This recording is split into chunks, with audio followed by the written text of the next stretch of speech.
Setelah 4 tahun tinggal di Lituania, merasakan pengalaman naik turun dari sisi profesional, dari sisi sosial, dan kita udah melewati fase honeymoon period, dan kita udah ngerti sebenarnya kehidupan Lituania gimana, Mmm, aku jadi mulai untuk berhenti mengkampanyekan kabur aja dulu, atau kabur dulu aja, whatever campaign yang memprovokasi orang Indonesia untuk meninggalkan Indonesia dan tinggal di luar negeri.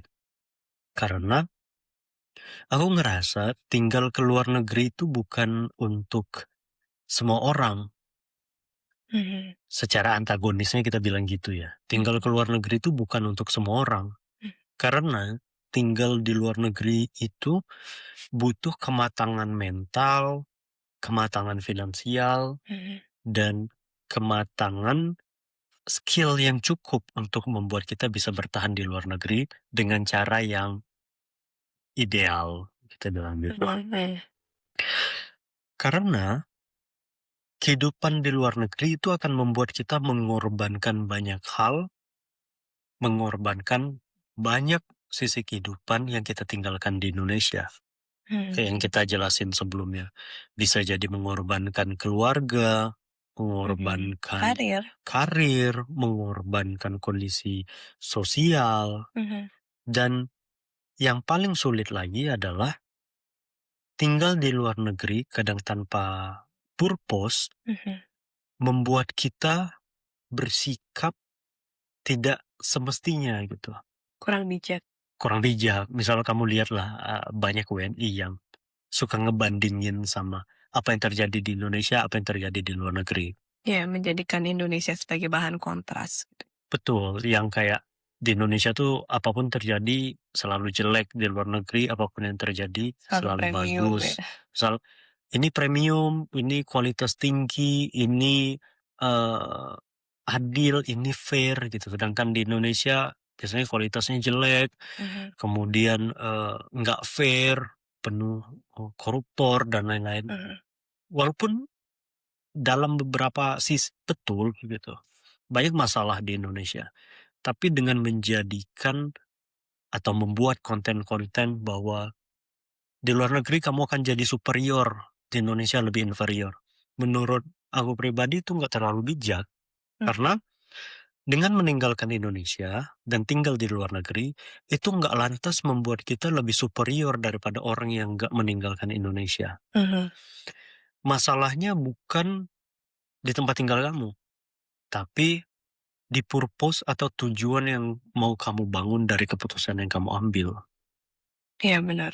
Itu sebenarnya cukup menjadi noise banget ya di aku.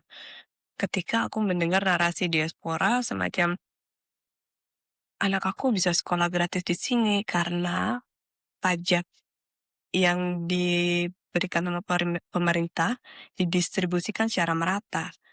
Tapi itu mungkin seakan-akan bagi orang Indonesia itu suatu yang indah, suatu yang fata morgana tapi bagi aku.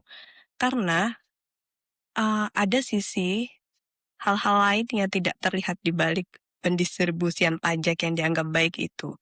Seperti misal, apalagi kalau di negara yang harus memakai bahasa lokal, adaptasi anaknya, proses kita untuk mencari sekolah yang pas buat anak, mungkin nggak langsung di pilihan pertama anak bakal mendapatkan guru yang bagus, mungkin ada guru yang di sini juga ada guru yang sedikit, abusive mungkin ya sebutnya, abusive secara mental dan, proses kita untuk berintegrasi dengan sekolahnya dan apalagi anak kita yang usia di bawah 5 tahun belajar dengan bahasa lokal, itu cukup, taking courage dan lagi-lagi aku anggap itu fata morgana karena bagi sebagian orang yang nggak mengalami langsung tinggal di Eropa, pasti akan menganggap Eropa itu premium.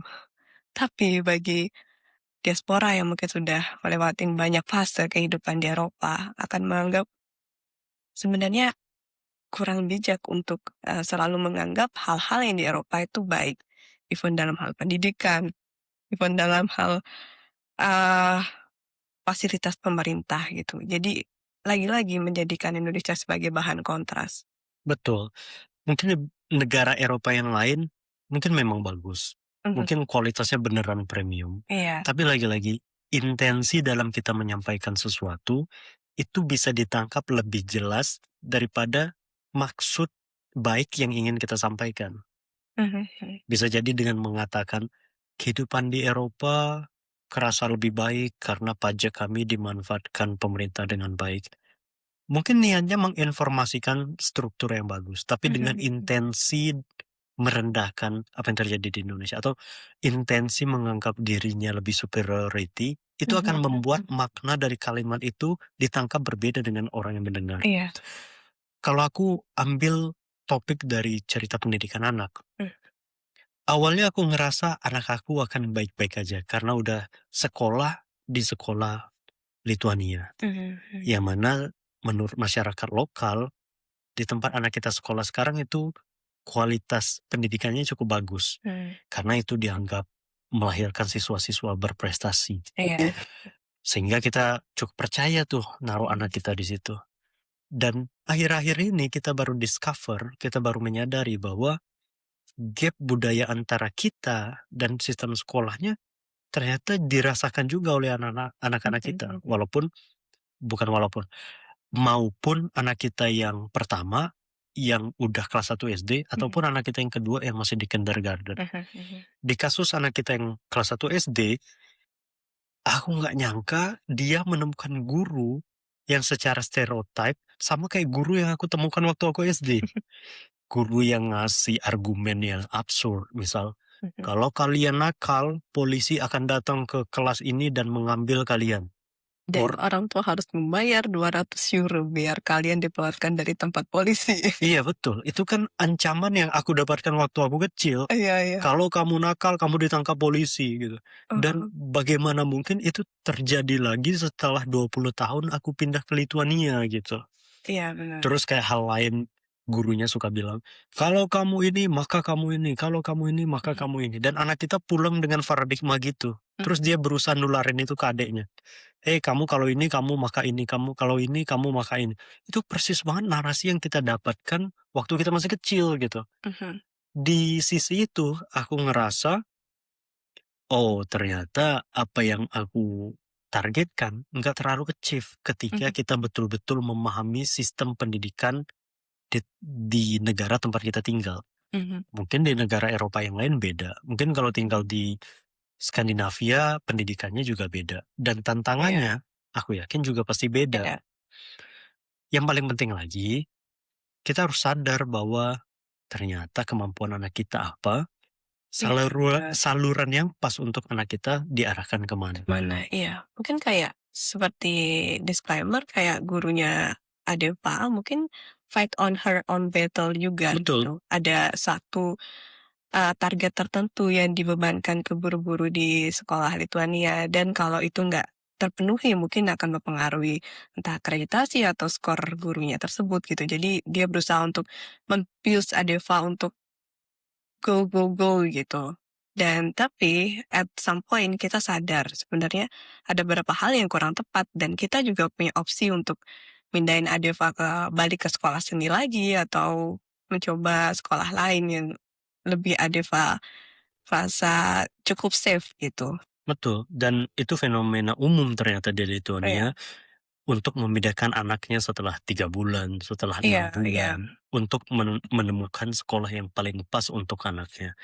Dan akhirnya kami nggak mendorong anak untuk, nge-push anak untuk betul-betul perform di sekolah. Mhm. Karena dia mau sekolah aja untuk kami udah syukur, untuk kita udah Iya syukur benar. gitu. Mhm.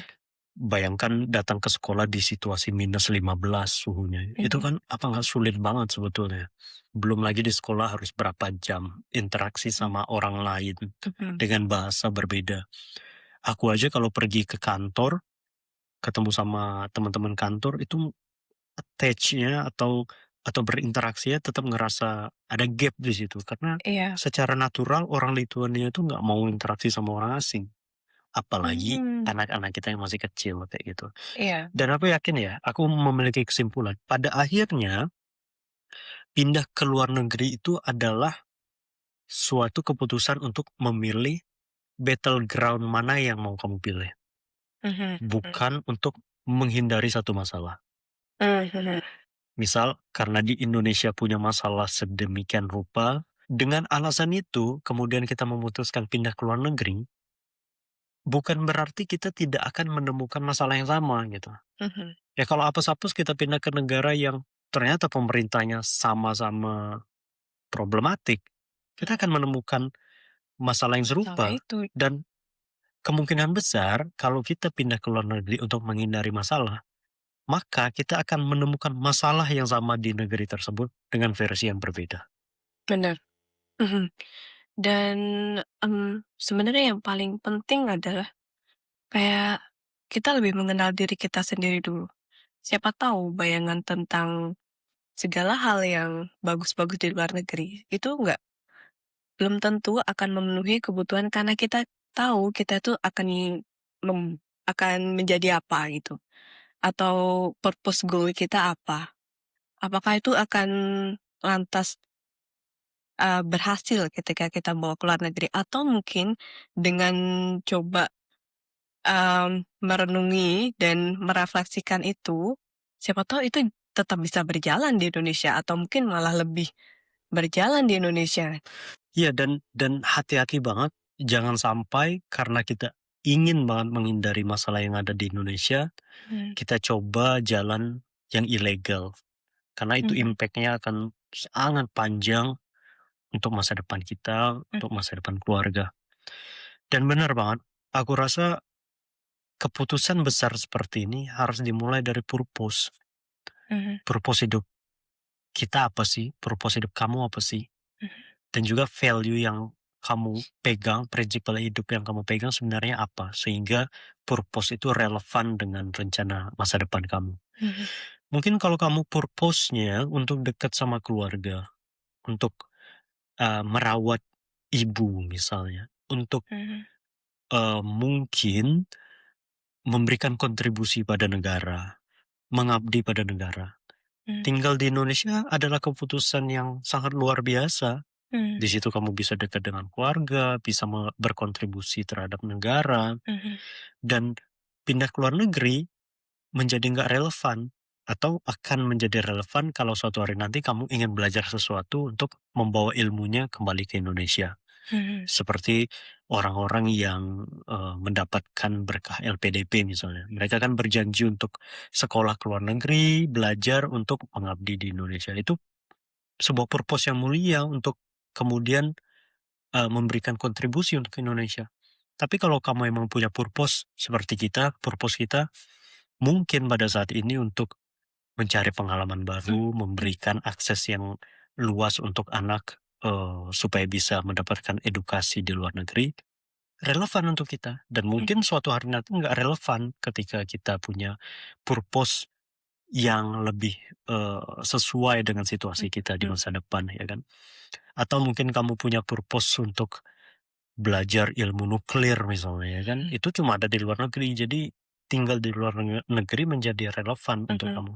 Jadi kunci utamanya, ya seperti yang kita bicarakan mhm tadi, kita harus tahu purpose hidup kita dulu apa, mhm mhm bukan sekedar ikut tren, kita kabur dulu aja deh gitu. mhm Jadi dari purpose itu, kita tahu battleground mana yang mau kita pilih, mhm sehingga kita menjalani hidup dengan kehidupan yang lebih bermakna, mhm bukan sekedar mencari aku lebih superior daripada yang lain mhm atau aku lebih spesial daripada yang lain. Karena pada dasarnya kita menjalani kehidupan yang sama, mhm mhm.